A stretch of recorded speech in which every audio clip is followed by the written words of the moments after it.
난민은 국적이 없나요? 무국적의 문제. 국적이 뭐죠? 영어로는 nationality라고 합니다. 국적은 국가와 개인 사이의 법적인 유대를 의미합니다. 무국적이란 단어는 들어보셨나요? 영어로는 statelessness라고 합니다. 그대로 직역하면 국가가 없음이란 뜻이죠. 국적을 주장하고 확인할 국가가 없음이란 뜻입니다.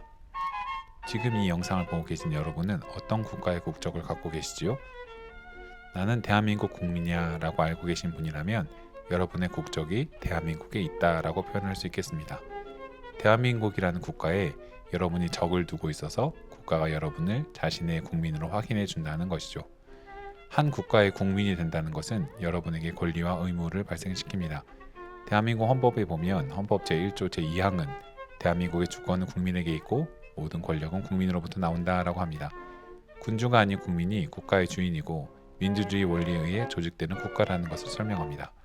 국가는 국민의 기본권을 보호할 의무를 갖고 국민은 국가의 납세, 병역 등 의무를 부담하게 됩니다.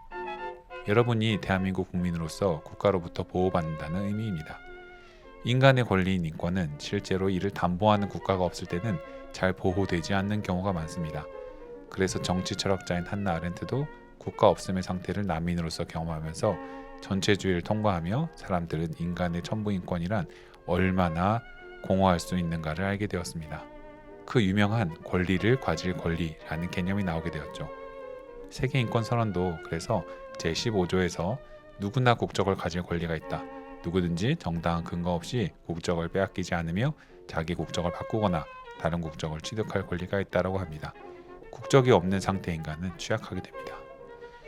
무국적자의 통계를 다 추산할 수는 없지만 전 세계에 약 1200만 명의 사람들이 있다고 합니다. 국민으로서의 권리를 누릴 수 없다면 인권의 보장은 어려운 경우가 많고 이와 같은 법률적 문제를 넘어 현실적인 문제가 계속 발생합니다. 존재하지 않는 사람이기에 신분증, 신분증명서, 여권을 얻을 수 없습니다. 교육이나 사회 서비스를 접근할 수 없는 경우도 생깁니다. 법률적으로 국적이 없는 경우가 있습니다. 이중 국적이 허용되지 않기 때문에 새로운 국가의 국적을 취득하여 예전 국가의 국적을 상실했으나 이후 새로운 국가의 국적이 취소되는 경우도 있습니다. 법률적으로 진공 상태가 되는 것이죠. 법률적으로 국적을 향후 얻을 가능성은 있지만 현재에는 사실상 국적이 없는 경우도 있습니다. 예를 들어 부모는 국적이 있지만 제3국에 태어난 자녀들이 본국으로 돌아갈 수 없어 국적을 확인받지 못하는 경우들이 대표적이죠. 차별적으로 국적을 받을 수 없는 경우도 있습니다. 특정한 국가에서 국적 등록 시 소수민족이라고 거부되거나 국가가 독립되는 과정에서 일부 주민들이 국민에 포함되지 않고 누락되었거나 하는 경우도 있습니다. 로힝야족은 방글라데시와 국경을 맞대고 있는 미얀마 서부 라킨주에 거주하는 110만 명 정도의 소수민족입니다. 수세대에 걸쳐 미얀마에 거주해왔지만 미얀마 정부는 로힝야 전원이 방글라데시에서 임의로 온 이민자라고 주장하며 국적을 인정하지 않아 대부분 무국적 상태에 있습니다.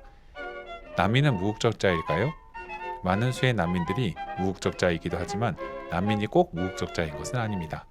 한국을 찾은 난민들 중 한국에서 태어난 난민의 자녀들은 한국 국적이 아니죠. 하지만 난민은 자국의 대사관에 갈 수 없거나 본국으로 돌아가 출생신고를 할 수 없으니 부모의 국적을 갖지도 못합니다. 국적이 없는 데에 더해서 한국은 국민들 외에는 출생신고를 할 수 있는 방법이 없습니다. 이것을 보편적 출생등록 제도가 없다라고 표현합니다.